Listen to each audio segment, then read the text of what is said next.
Assalamualaikum warahmatullahi wabarakatuh. Baik, kita lanjutkan materinya. Kali ini kita akan membahas materi lesson 6 strip 1, yaitu mengenai loop for.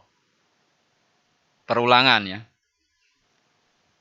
Tujuan dari mempelajari materi ini yaitu yang pertama, memahami komponen standar loop for loop maksudnya ya.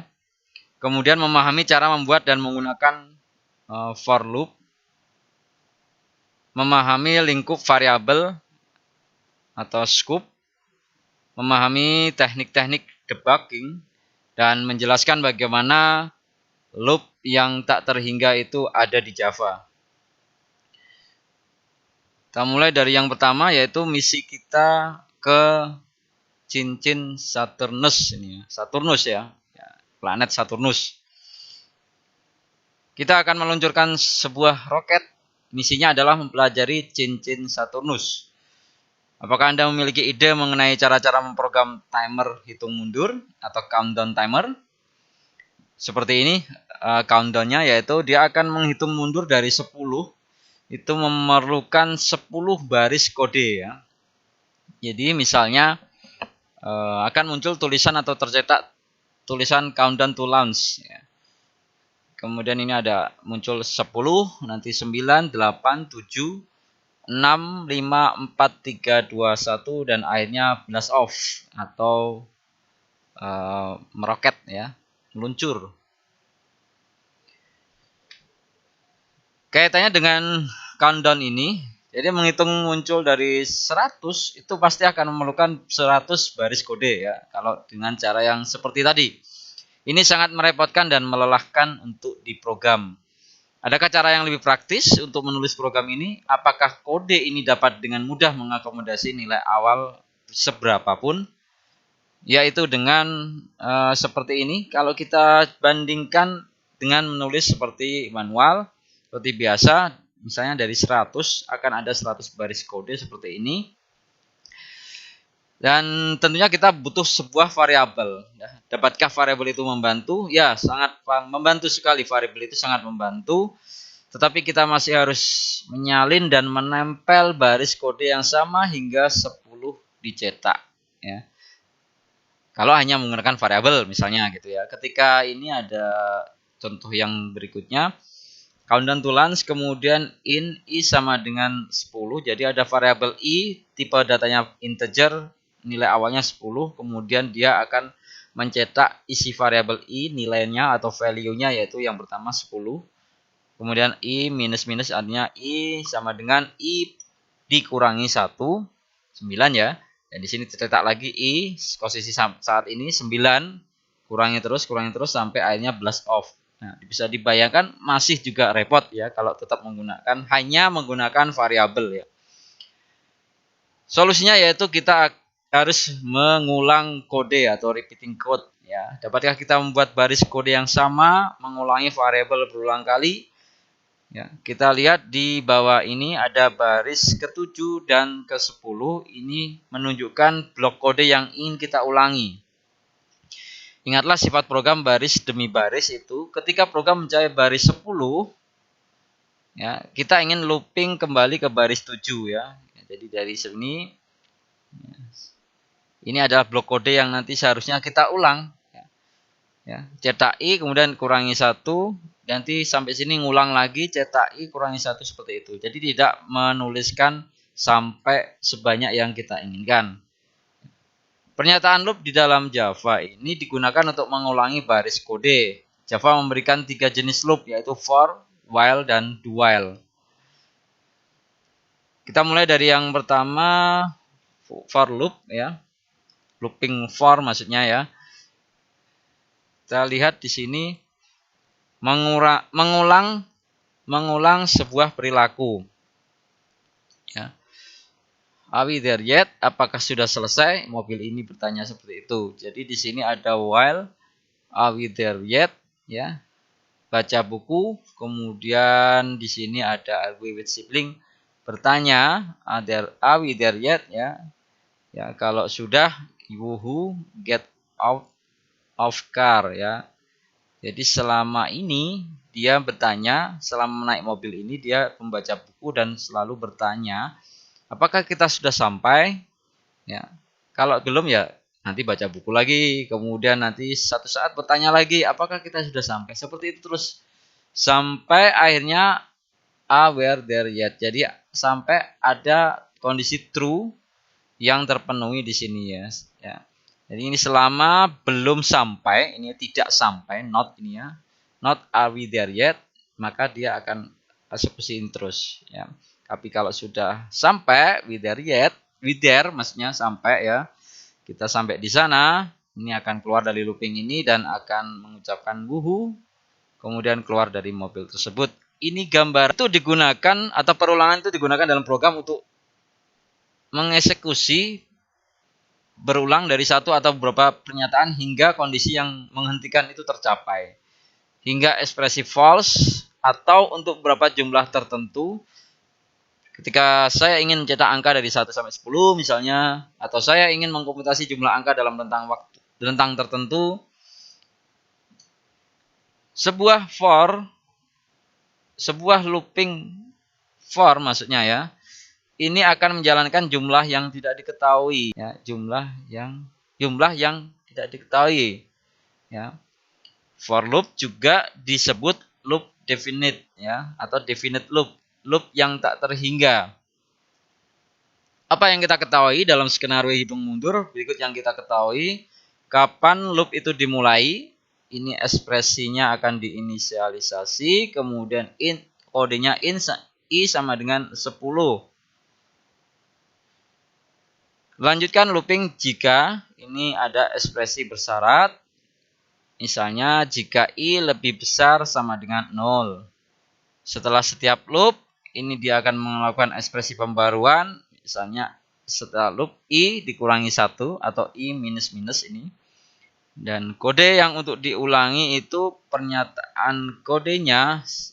Misalnya ini system out println untuk mencetak i-nya. Overview dari for loop ini. Sintaknya for, kemudian initialization, titik koma, condition, titik koma, update.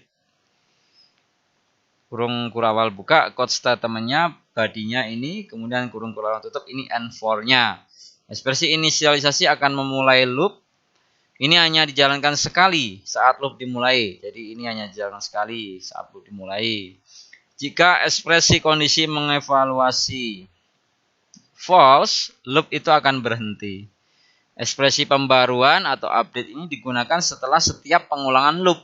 Ekspresi ini dapat menambah atau mengurangi nilai. Setiap ekspresi harus dipisahkan dengan titik koma.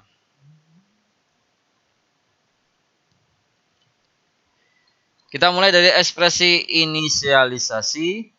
Dilakukan setelah loop dimulai, kemudian memberitahu mengkompilasi variabel apa, disebut menghitung loop yang digunakan dalam loop. Dapat dimulai dari nilai manapun, tidak hanya dari 10. System out.println countdown to launch, ini seperti tadi. Kita sudah menggunakan looping perulangan for, menggunakan for inisialisasinya i sama dengan 10. Jadi awalnya i bernilai 10, di mana i itu variabel yang bertipe data integer. Kemudian di sini ada kondisinya, nanti kita akan lanjutkan berikutnya. Ekspresi bersyaratnya ya. Ini pemahamannya yang biru dulu ya. Nanti kita akan membahas keseluruhan. Ini adalah ekspresi inisialisasi awalnya ya, loopingnya berawal dari berapa untuk for ini. Ternyata berawal dari i sama dengan 10. Jangan lupa tipe datanya integer di sini. Berikutnya ekspresi bersyarat dilanjutkan selama ekspresi boolean ini true. Digunakan ekspresi ini menggunakan operator pembanding seperti ini. Ya, sama dengan compare ini ya, tidak sama dengan, kemudian lebih kecil lebih besar, lebih kecil sama dengan, lebih besar sama dengan. Seperti tadi saya lanjutkan, tadi sudah inisialisasi, dilanjutkan yaitu ekspresi bersyarat atau ekspresi condition atau condition expression ya.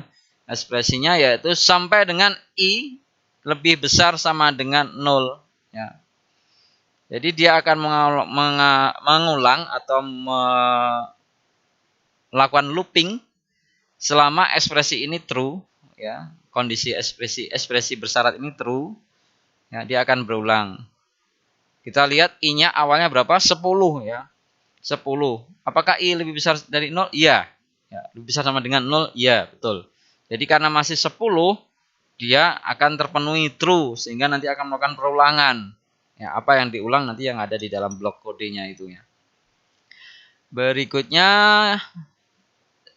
setelah ekspresi kondisi ada ekspresi pembaruan atau update expression. Pernyataan ini dijalankan setelah setiap pengulangan for loop atau pengulangan for digunakan untuk memperbarui penghitung loop atau loop counter. Ya, seperti tadi awalnya inisialisasi, kemudian kondisi bersyaratnya ini sampai ketika I masih lebih besar sama dengan 0 ya. Ya, jadi ketika ini akan melakukan perulangan sampai I lebih besar sama dengan 0. Ya, karena I masih sama dengan 0, ya, karena I masih lebih besar sama dengan 0, maka dia akan melakukan perulangan karena kondisi ini true. Selama kondisi ini true, dia akan selalu berulang. Kondisi ini yang awal true karena I itu 10 masih lebih besar sama dengan 0. Untuk ekspresi update-nya I minus ini. Jadi jangan lupa setiap for harus ada ekspresi update-nya. Kalau tidak nanti dia akan looping terus. Ya, berulang, tidak terpenuhi terus. Ya. 10 terus begitu ya. Tapi kalau ada I sama dengan 1, I kurangi 1, maaf. Itu atau disingkat dengan I minus ini, maka I-nya jadi 9 ya. Tapi awalnya I-nya 10 dulu ini nanti mencetak begitu ya. Karena ini dibiarkan dulu. I seperti ini. Sistem out println I ya. Kita lihat di selesai 1 latihan 1 bagian 1 import dan buka project for loop expression, atur breakpoint dalam countdown.java dan amati bagaimana for looping for itu mempengaruhi eksekusi kode dan bagaimana nilai I itu berubah. Jadi ini untuk melakukan debugging ya, tapi dengan memberikan breakpoint ya, jadi titik break ya, titik berhenti nanti. Di mana dia titik berhentinya? Nah, nanti kita bisa mengamati observasi seperti ini ya. I-nya kondisinya 5 ini ya. Berapa nilai I saat loop for dijalankan? 5 ini. Jawabannya ini. Di latihan 1 bagian 2, dapatkah Anda memodifikasi kode untuk menghitung mulai dari 0 hingga 5? Dapatkah Anda memodifikasi kode untuk menghitung semua angka genap mulai dari 0 hingga 20? Berikutnya, apakah saya memerlukan ekspresi pembaruan? Ini ada suatu pertanyaan seperti ini. Bagaimana jika saya menulis loop seperti ini ya, tanpa ekspresi pembaruan? Ya. Ini juga berfungsi. Tetapi Anda mungkin tidak ingin kode ini karena looping ini Anda bisa menjadi lebih rumit ya. Seperti ini. Jadi tidak ada seperti ini ekspresi pembaruan tapi ditaruh di sini I minus ya. Ya, ini juga berfungsi ya. Setelah nyetak nanti dikurangi dia looping lagi ya. Tapi kalau seperti ini tidak disarankan karena akan menjadi lebih rumit nantinya. Tidak terbaca dengan jelas bahwa harusnya ini awal, ini akhir, ini setiap pertambahannya. Kalau di menghilangkan ekspresi dalam for, tetapi ada resiko ketika Anda menghilangkan ekspresi, misalnya tidak ada inisialisasi ya, tidak ada inisialisasi yang dilakukan, mungkin tidak ada penghitung loopnya. Ya, resiko yang ada ketika menghilangkan ekspresi tidak ada kondisi, ini kondisi loopnya selalu dianggap true. Kemudian looping itu menjadi looping tidak terhingga atau infinite loop. Resiko yang terakhir ketika menghilangkan tidak adanya update, tidak ada operasi penjumlahan yang dilakukan, penghitung loop atau loop counter terus mempertahankan nilai yang sama. Kita lihat kode berikut ini. Ketika ekspresi dalam for, looping yang menggunakan for ini dihilangkan. Sehingga akibatnya loop berulang secara tidak terbatas. Seperti ini ya. Ya, mau dicoba silakan bisa tanpa ada ekspresi awal, tanpa ada ekspresi kondisi atau bersyarat, tanpa ada ekspresi pembaruan. Ya, akan mencetak tulisan welcome to Java sampai berulang kali sampai sekuat dari memori komputer yang Anda gunakan itu ya.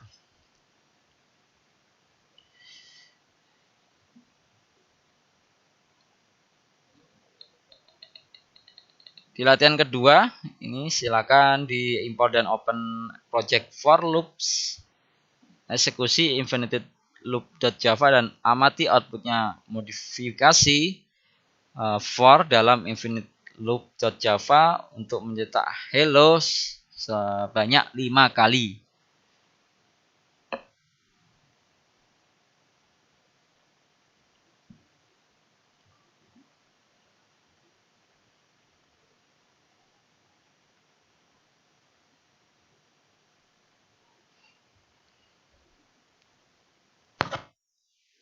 Beberapa pernyataan dalam isi loop atau body loop ini, untuk menjalankan beberapa pernyataan dalam isi atau body itu, masukkan pernyataan dalam sepasang kurung kurawal jika tidak hanya pernyataan pertama dalam isi yang dijalankan.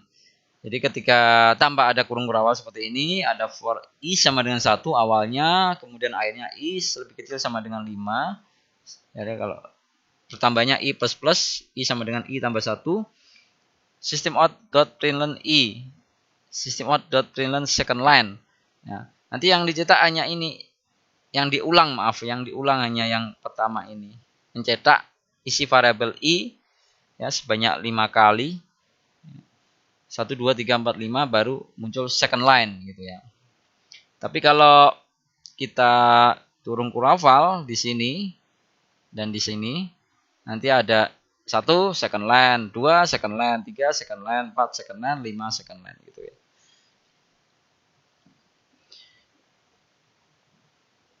Satu penggunaan untuk for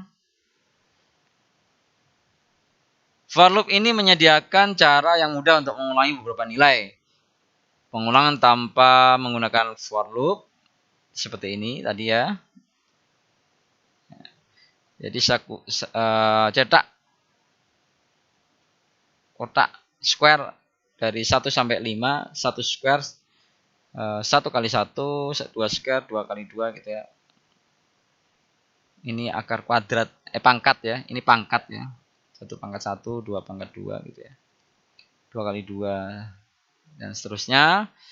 Kita gunakan dengan pengulangan dengan menggunakan for seperti ini. I-nya sama dengan 1, I lebih kecil sama dengan 5, I plus plus. Kemudian println I square, langsung saja di sini yang akan bertambah apa nilainya, yaitu yang ini juga bertambah nilainya, berarti I kali I ya. Nanti I-nya akan muter selama 1 muter lagi 2 kali 2 seterusnya. Seperti itu ya. I sendiri itu dinamakan loop counter ya atau penghitung loop ya. Setiap contoh yang kita lihat bergantung pada counter loopnya atau loop counternya. Seperti ini misalnya I sama dengan 1 awal, kemudian I lebih kecil sama dengan 5, I plus plus, I square, I kali I. I dapat dicetak, diubah nilainya, digunakan dalam penghitungan. Ini cocok untuk menghitung nilai dengan cepat juga ya. Jadi I-nya seperti itu. Berikutnya memahami variabel scope atau cakupan atau scope variabel ya. I hanya ada dalam loop for. I ini dikenal dengan sebagai cakupan dari I.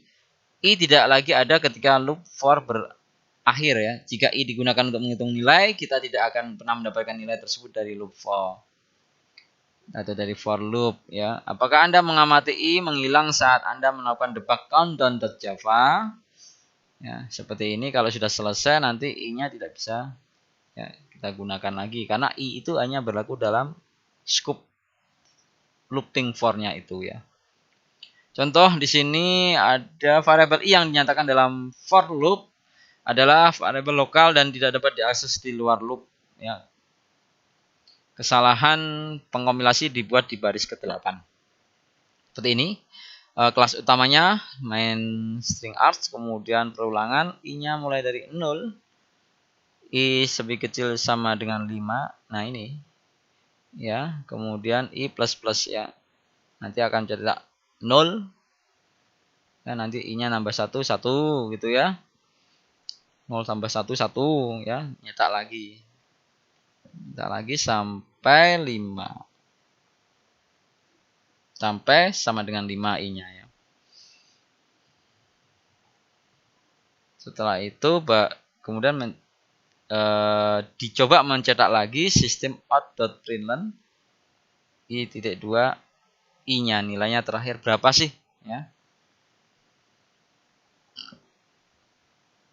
Kita lihat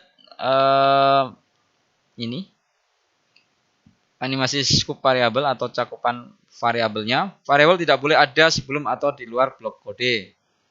Jadi seperti ini demo, ini kelas demo variabel scope demo kelas, kemudian x sama dengan 0, kelas utamanya in i sama dengan 1.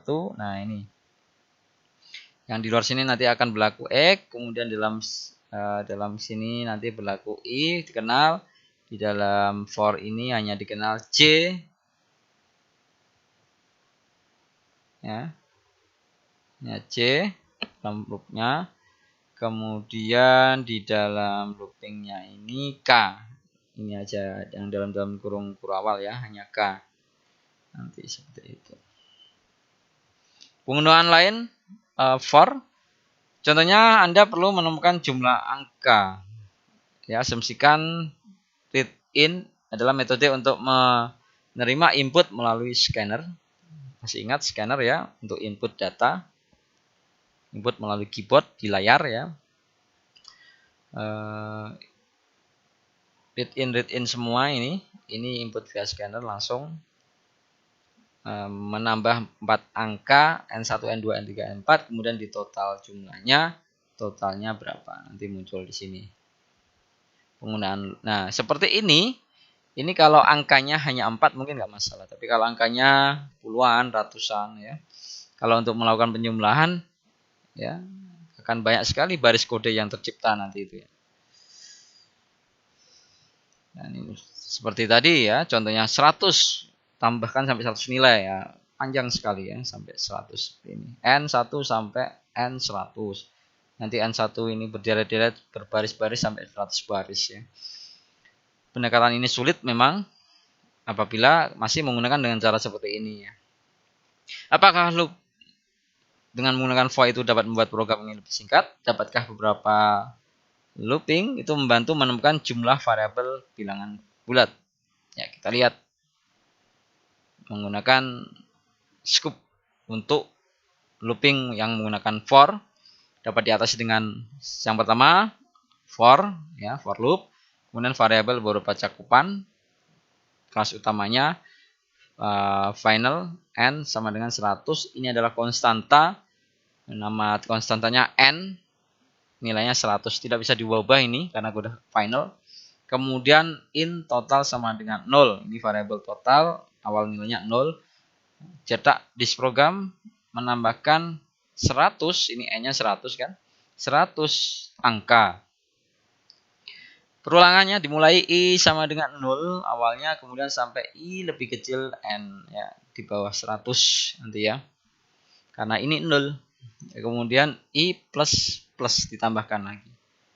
Kemudian akan ada input data di dalam looping for itu, read in tanda tanya berapa, nanti muncul tanda tanya di input misalnya angka berapa, kemudian setelah itu nilai yang diterima dari input data itu ditambahkan dengan nilai totalnya. Jadi ini kalau total plus sama dengan value itu artinya total sama dengan total ditambah value gitu ya. Ini cara singkatnya.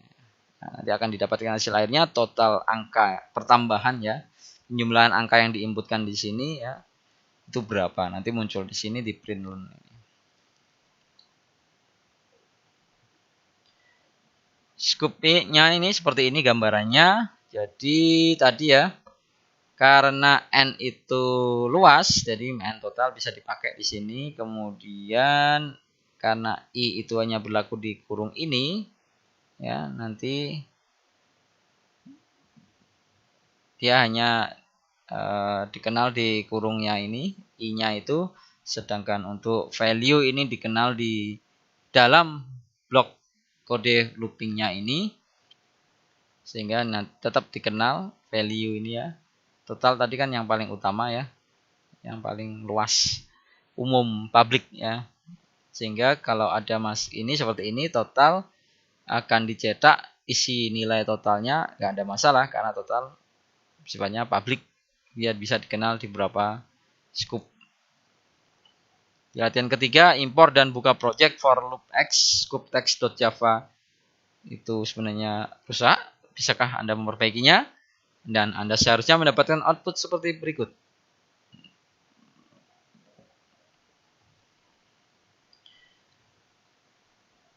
Variabel yang sudah ditentukan. I dibuat sebelum for.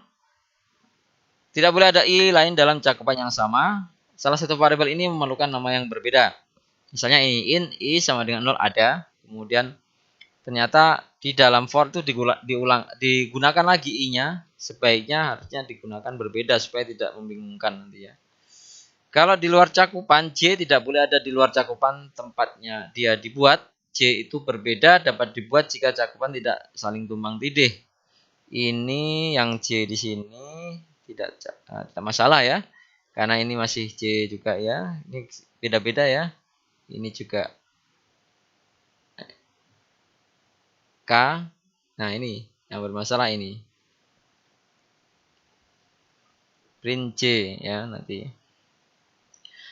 Apakah saya membutuhkan ekspresi inisialisasi? Bagaimana jika saya menulis looping seperti ini tanpa ada inisialisasi? Ini juga berfungsi, tetapi I ada di luar cakupan loop. Nah, ada di luar cakupan loopnya atau for loopnya.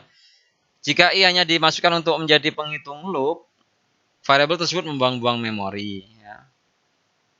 Pastikan cakupan selalu sempit sekecil mungkin. Variabel asing akan memperumit kode dan meningkatkan potensi bug. Ya. Rangkuman, dalam materi ini seharusnya kalian sudah mempelajari bagaimana memahami komponen standar for loop, memahami cara membuat dan menggunakan for loop, memahami lingkup variabel atau scoop-nya, memahami teknik-teknik debugging, dan menjelaskan bagaimana loop tak terhingga itu ada di dalam Java. Terima kasih. Mungkin hanya ini yang bisa saya sampaikan. Wallahul muwaffiq ila aqwamit thoriq. Assalamualaikum warahmatullahi wabarakatuh.